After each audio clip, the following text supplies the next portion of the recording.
Welcome back दोस्तों, स्वागत है आप सभी का आपके अपने YouTube channel study circle VC पे। दोस्तों आइए, आज मैं आपके लिए मैथ्स का एक छोटा सा वीडियो लेकर के आया हूँ। ये वीडियो है आपका ट्रिग्नोमेट्री का एक पोर्शन होता है हाइट एंड डिस्टेंस। इससे आपके बहुत सारे परीक्षा में 1 या 2 या 3 प्रश्न पूछे जाते हैं और अक्सर हम उन प्रश्न को न समझ करके गलती करते हैं या फिर हमसे सवाल नहीं बनते हैं। बहुत ही ईजी होता है, इसमें आपको पूरे ट्रिग्नोमेट्रिक वैल्यूज़ को याद करने की आवश्यकता नहीं होती है। आइए बिना टाइम बर्बाद किए अपने क्वेश्चंस की ओर आगे बढ़ते हैं। ये मैं आपको ऐसा इसमें कोशिश करूँगा समझाने का कि आपको एक ही वीडियो में सारे कॉन्सेप्ट क्लियर हो जाए और क्या चीज़ें याद रखनी है आपको वो भी पता चल जाए। फर्स्ट क्वेश्चन है दोस्तों, एक कोई सीढ़ी है, ठीक है। एक सीढ़ी एक दीवार के शीर्ष तक पहुंचती है, ठीक है। सीढ़ी का आधार दीवार के आधार से 8 मीटर दूर है। सीढ़ी जमीन से 60 डिग्री का कोण बनाती है। सीढ़ी का लंबाई ज्ञात करना है। सपोज करिए दोस्तों ये एक सीढ़ी है आपकी, ठीक है। ये एक सीढ़ी है, ये क्या है आपकी, एक सीढ़ी है और एक दीवार है। ध्यान दीजिएगा, ये दीवार हो गया आपका, टोटल एक दीवार खड़ा है और इस पे एक सीढ़ी ऐसी लटकी हुई है।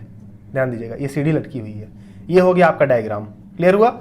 ये आपका क्या है, दीवार है, ये आपकी सीढ़ी है। ये मैंने ऐसे सीढ़ी लगा दी और सीढ़ी पे चढ़ करके मैं आगे बढ़ गया। बोलता है एक सीढ़ी एक दीवार के शीर्ष तक पहुंचती है। सीढ़ी का आधार दीवार के आधार से 8 मीटर दूर है। मतलब सीढ़ी का आधार क्या हुआ, आधार ये हुआ, यहां से सीढ़ी खड़ी है और दीवार का आधार ये हुआ। इन दोनों के बीच की जो दूरी है दोस्तों वो कितनी है, 8 मीटर दी हुई है। सीढ़ी जमीन से 60 डिग्री का कोण बना रही है। देखिए यहां पे जो कोण बनेगा जमीन के साथ सीढ़ी का वो कितना है, 60 डिग्री का है। तो सीढ़ी की लंबाई ज्ञात करनी है, मतलब हमें इसकी लंबाई ज्ञात करनी है। अगर डायग्राम के थ्रू समझेंगे, देखते देखते आइए। देखिए मान लीजिए दोस्तों ये आपका दीवार है, ठीक, और ये आपकी सीढ़ी है। ये हो गया हमारा दीवार, ठीक, ये हमारी सीढ़ी है। इन दोनों के बीच की दूरी दी हुई है दोस्तों कितनी, 8 मीटर, ठीक है। और सीढ़ी जमीन से 60 डिग्री का कोण बना रही है। ये सीढ़ी है, जमीन से कितने डिग्री का कोण बना रही है, तो 60 डिग्री का, 60 डिग्री का कोण बना रही है। अब इसी में आपको बुक में A B C D A दुनिया तमाशा करके दे देता है, कुछ मत करिए। ये 60 डिग्री है, आप इसको ए बी सी कुछ भी कर सकते हैं। देखिए इसकी लंबाई ज्ञात करनी है मुझे। ये मान लेता हूं सीढ़ी की लंबाई क्या है, x है। अब देखिए पूरे हाइट एंड डिस्टेंस में ना आपको पूरा नहीं याद रखना है। एक आप tan की वैल्यू याद कर लीजिए और एक sin की वैल्यू याद कर लीजिए। sin 60 होता है √3/2, जबकि tan 60 होता है √3। सॉल्व करते हैं, देखते हैं। पहले सबसे पहले दोस्तों मैं क्या करता हूं, tan लगा देता हूं, ठीक है। अगर मैं tan 60 लगाता हूं तो tan का फॉर्मूला होता है, tan होता है perpendicular upon base, perpendicular upon base. Perpendicular, यहां पे परपेंडिकुलर क्या है, ये आपका परपेंडिकुलर है, ठीक है। ये परपेंडिकुलर है, ये मान लेता हूं ए बी सी। परपेंडिकुलर है दोस्तों A B upon base. Base आपका क्या है दोस्तों, बी सी, 8 मीटर गिवन है। और tan 60 की वैल्यू कितनी होती है, √3। तो √3 बराबर ए बी अपॉन 8, मतलब ए बी बराबर कितना हो गया दोस्तों, 8√3। ये देखिए ए और बी ये मिल गया मुझे 8√3। क्वेश्चन बनाने का कई तरीका है, कॉस लगा सकते हैं, डायरेक्ट निकल जाएगा। हमको वैल्यू याद करनी पड़ेगी। मैं आपको बिना वैल्यू याद, कम से कम वैल्यू याद किए निकालना सिखा रहा हूं। एक बार tan 60 लगाए दोस्तों, अब एक बार आप sin 60 लगा दीजिए। sin 60 perpendicular upon hypotenuse. अब दोस्तों sin 60 की जो वैल्यू होती है वो होती है perpendicular upon hypotenuse, perpendicular upon hypotenuse. देखिए through proper brushing tan 60 perpendicular upon base.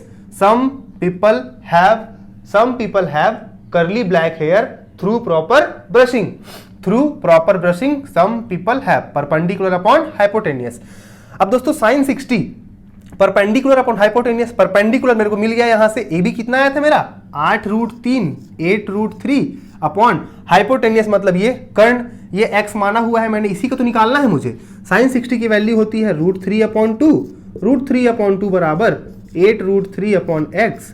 ध्यान दीजिएगा मैथ्स है, ये √3 कट गया, 8 दूनी 16, मतलब फाइनली x बराबर 8 × 2, x बराबर 16 मीटर। यही है दोस्तों आपका आंसर।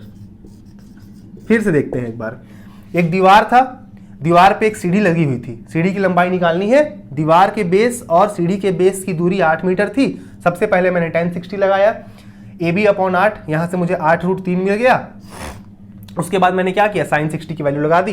परपेंडिकुलर अपॉन हाइपोटेन्यूस होता है 8√3/x, यहाँ से √3 कट गया और क्रॉस मल्टीप्लाई हो गया, 8 दूनी 16 मीटर इज योर आंसर।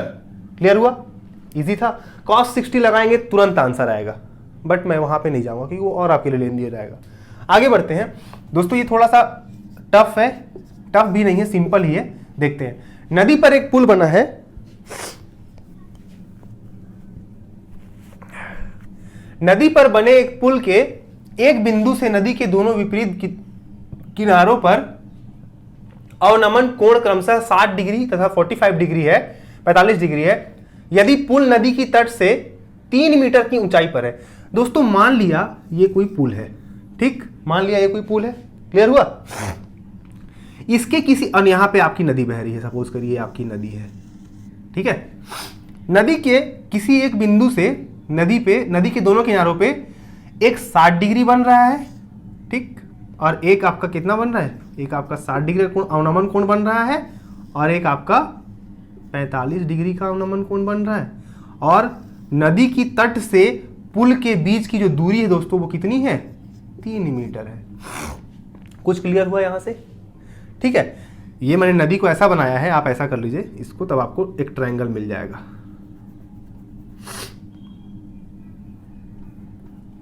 ये मान लीजिए ऐसा हो गया,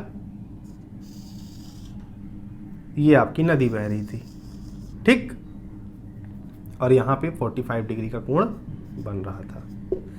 आगे बढ़ते हैं, बोल रहा है तो नदी की चौड़ाई कितनी है, नदी की चौड़ाई यही होगी ना। चलिए यहां भी ABCD कर लीजिए, ABCD। सबसे पहले दोस्तों चलिए मैं काम करता हूं, अगर मैं यहां पे tan 60 लगाऊंगा तो क्या क्या मिलेगा, थ्रू प्रॉपर ब्रशिंग। चलिए मुझे मिल जाएगा ट्रायंगल ABC में, ट्रायंगल ABC में tan 60 बराबर, अभी मैंने आपको बताया tan 60 बराबर through proper brushing, perpendicular upon base. Perpendicular यहां पे दोस्तों परपेंडिकुलर देखिएगा कितना है आपका, 3 है। परपेंडिकुलर कितना है, 3 है। और बेस क्या है, BC, बेस को आप BC ही रहने दीजिए।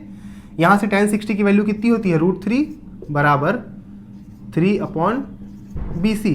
तो फाइनली मुझे BC की वैल्यू कितनी मिल गई, BC बराबर, BC इधर आएगा तो हो जाएगा 3/√3। BC बराबर क्या हो गया दोस्तों, 3 ये मुझे मिल गया 3/√3। Again in triangle ACD, triangle ACD में tan 45 बराबर, फिर वही through proper brushing, perpendicular upon base. Perpendicular same रहेगा दोस्तों, 3 बेस कितना हो जाएगा, CD, ठीक है। tan 45 की वैल्यू होती है 1 बराबर 3/CD, देयरफॉर CD बराबर 3। दोस्तों BC मिल गया, CD मिल गया, ये BC मिल गया, ये CD मिल गया। दोनों को अगर मैं जोड़ देता हूं, दोनों को अगर मैं जोड़ देता हूं तो मुझे क्या मिल जाएगा, BD मिल जाएगा। और यही तो नदी की चौड़ाई है। यहां पे मैं इसको सिंप्लीफाई करता हूं दोस्तों, 3√3 जो है ना आपका, यहां ध्यान दीजिएगा, BC बराबर 3/√3। इसको सिंपल कर लेते हैं, जोड़ने में आसानी हो जाएगी। मैं ऊपर नीचे √3 का गुणा कर देता हूं, कोई दिक्कत यहां तक,